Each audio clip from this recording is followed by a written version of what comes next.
এই জগତରେ ଯେତେ ବୁଡ଼ ରହିଛି ନା ସବୁଠାରୁ ପବିତ୍ର ନଦୀ କୋଉଟା? ଗଙ୍ଗା ମାତା, ହଁ କି ନାଇଁ? ଗଙ୍ଗାରେ ସ୍ନାନ କଲେ କୁହାଯାଏ ସବୁ ପାପ ନଷ୍ଟ ହେଇଯାଏ। କିନ୍ତୁ ଯେତେବେଳେ ଗଙ୍ଗା ମାତା ଏ ଧରାଧାମକୁ ଆସିଲେ ସେତେବେଳେ ସେ ଭଗବାନ ବିଷ୍ଣୁଙ୍କୁ କହିଲେ ପ୍ରଭୁ ମୋର ଗୋଟେ ନିବେଦନ। ନା କଣ ତମର ନିବେଦନ?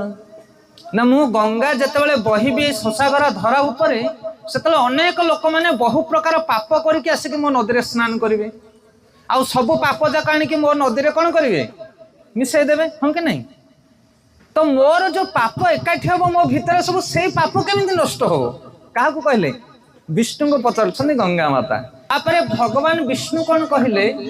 ଭଗବାନ ବିଷ୍ଣୁ କହିଲେ ତମେ ଚିନ୍ତା କରନି ଗଙ୍ଗେ, ଯେତେ ପାପୀ ମାନେ ଆସିକି ଯେତେ ସ୍ନାନ କରିକି ତୁମ ଦେହରେ ଯେତେ ମଇଳା ମିଶେଇଥିବେ, ଯେତେ ପାପ ମିଶେଇଥିବେ, ଯଦି ବୈଷ୍ଣବ ମାନେ ଯାଇକି ସ୍ନାନ କଲେ ତାହେଲେ ସବୁ ପାପ ନଷ୍ଟ ହେଇଯିବ।